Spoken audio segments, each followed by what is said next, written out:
Since Invader Zim debuted on Nickelodeon in 2001, the show has garnered rave reviews and immense popularity for its unconventional storyline and treatment of the little green extraterrestrial in modern television. Although the show had only aired for 2 seasons, or more like 1.5 seasons given the second one was marked with controversy, the show has been considered one of the leading cult classics of 21st century television shows. As to whether the show's creator, Jhonen Vasquez, expected that it would have gained such a steady following even after the show's cancellation, I don't know how to do this, but I'm gonna do it. That, like a lot of the show's content, remains shrouded in mystery. What Vasquez definitely knew was that this show would have turned a lot of heads, most of which wouldn't be for the right reason. The show got criticized for some of the dark and almost evil-like content it portrayed. After all, you can imagine that a story about an extraterrestrial wanting to take over Earth might raise a few red flags. Because of the show's morbid and spooky content, many theories have surfaced over the years which give a frightening feel to an already provocative children's cartoon. Prepare the fleet, or I will be firing the first volley in Earth's organic sweep tomorrow! I'm Kyle with Wicked Binge, and these are our favorite creepy Invader Zim theories that change everything. And if you want to help us take over Earth, make sure to hit that notification bell so you get notifications whenever we upload. Dr. Membrane experimented on his children. It's undeniable that Dib is leagues ahead of most of his colleagues at school. He's extremely intelligent, a whiz with computers,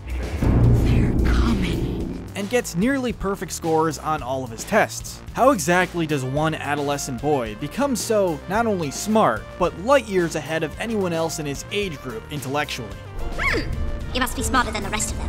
And what's up with Gaz's almost robotic behavior? Do not do anything weird tonight, Dib. If you do, you will suffer horribly. From this logic, the school of thought was born that Dib's father, Dr. Membrane, experimented on his 2 children, Dib and Gaz, scientifically enhancing specific aspects of them which make them, in a sense, superhuman. To explain, it's not exactly a far-fetched idea that Dr. Membrane may have scientifically improved Dib. The chief reason is that Dib, as mentioned before, is incredibly intelligent. Dr. Membrane is an extremely proud man. And now, the man without whom this world falls into chaos, and the inventor of Super Toast! He considers himself to be one of the most important people on Earth. As a result, it would make sense that his son should live up to the Membrane's family legacy, something which the Doctor has stated in one of the show's episodes. Consequently, Dr. Membrane operating on his son to make him smarter starts to be believable. Gaz isn't exactly the most normal of children either. I'm trying to draw a little piggy. Can't you see I'm trying to draw a little piggy? She has absolutely no empathy, is extremely proficient at repairing extraterrestrial ships, and religiously follows all orders issued by her father. Could Gaz have been modified by her father to be a walking robot? Seems possible, don't you think? You sacrificed the entire planet just for some pizza? Urchins are controlled by their packs. Apart from their almost innate desire to conquer the galaxy, Operation Impending Doom 2! not much is known about Urchin life forms, let alone how they operate. We do know, however, that packs are crucial integral parts of Urchin creatures, so much that some have been led to believe that the packs actually control the Urchin race. We think it's a serious possibility. Maybe, just maybe, packs were forcefully introduced upon the Urchins at some point in the past in order to control them, turning them into mindless beings. We know that packs have the power to control an Urchin's entire existence. Just look at when Zim's packs were reconfigured, turning him into a fry cook. Your pack still has you encoded as a food service drone, Zim. The devices are managed remotely by a central artificial intelligence. Maybe it was another extraterrestrial race which developed this technology and gave it to the Urchins in order to enslave them. Urchin monsters, conquer my people! Take our planet! But unfortunately, we'll probably never know since it's been years since the show's cancellation. Urchins reproduce orally. Probably one of the more bizarre and, quite frankly, grossest theories out there about this show is that Urchins procreate using their mouths. We really hope that you weren't eating anything when you heard that. We'll give you time to go vomit your life out and join us again.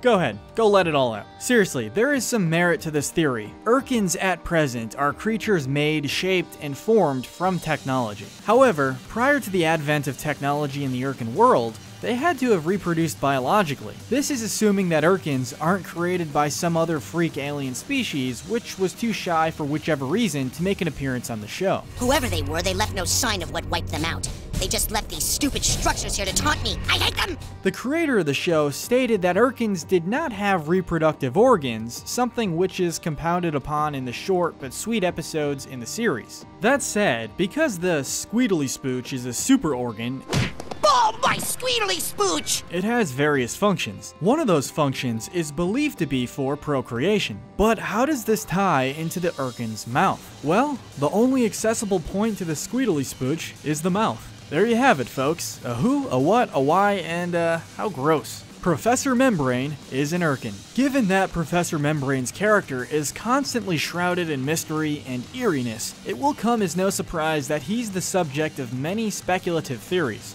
The most alarming of these theories is that he's actually an urchin. Thank you, mankind. Okay, maybe it's not that alarming. We are dealing with a pretty weird show after all. Still, how does someone come up with a theory like that? Well, pretty simple actually. Firstly, the theory that he's plain and outright not human is because the Doctor is extremely intelligent. Like, unhumanly intelligent. Now would be a fitting time to say that Earthlings did not fully know the true extent of intelligence until they met Professor Membrane. As we all know, every source of energy requires fuel. So I got to thinking, why has no one invented a power source that needs no fuel? Why? Even the scientists with whom he works can't hold a candle to this man's sheer brilliant brain. Someone so smart clearly has to be from another world. In this case, literally. Furthermore, the fact that his getup isn't exactly the most revealing raises a lot of eyebrows. I mean, heck, the man wears a coat with a collar so high that he reveals essentially nothing. The high collar can also conveniently cover him not having a nose or ears. He's gotta be an urchin, right? I have to stop him! Where are you going at this hour? Oh, you know. To save the Earth? Yes.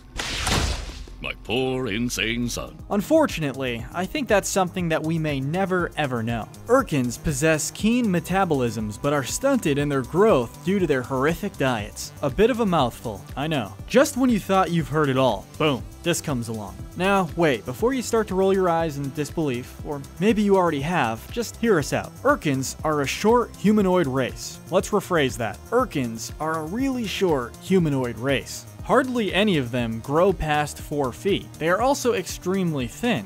As we all know, one's physical appearance is shaped largely by one's diet. Urchins aren't exactly known for having neither the most diverse nor the healthiest diet. For some odd reason, urchins seemingly idolize snacks. Maybe you really are an alien like Dip says. Not even real food, but snacks. Snacks are universally known to not only be low in nutritional content in most cases, but also to barely be a source of nourishment. This probably explains why urchins don't grow, because their diet is as comprehensive as the most basic math sum that you can create. Sizzlor is one of the few urchins who is reasonably tall, and he probably got his height because he eats a lot of fried food since he's the fry cook. Nobody escapes from Sizzlor. Are urchins just naturally that short, or is it because of poor diet? We may never know. Johnny C is dead. For those who aren't familiar with Vasquez's other work, Johnny C, also known as Nee, is the character from Vasquez's Johnny the Homicidal Maniac, and it's suggested that he makes several brief appearances in Invader Zim. However, at the same time, many have suggested that the character Squee from the Johnny comics grows up into Membrane. But if that's the case, Johnny would have to be much older. That said, we know that Johnny wasn't the healthiest of men, neither physically or mentally. Only God, or probably in this case Jhonen Vasquez, really knows what happened to him. Most, however, have a strong hunch that Johnny just couldn't handle life. He probably broke down from mental anxiety or something similar and decided that enough was enough. Maybe he took his own life, maybe he got some help from Dr. Membrane to take him over to the other side. What's for certain, his unceremonious absence from the show, minus a few Easter egg cameos, is noted. We may never know the bizarre truths behind the show, but we are thankful that it came into our lives and touched us in so many different ways. Invader Zim, we won't ever forget you. Do you have any weird theories about this strange show? Let us know in the comments section below. Don't forget to like this video, subscribe, and hit that notification bell so you get notifications whenever we upload. But most importantly, stay wicked.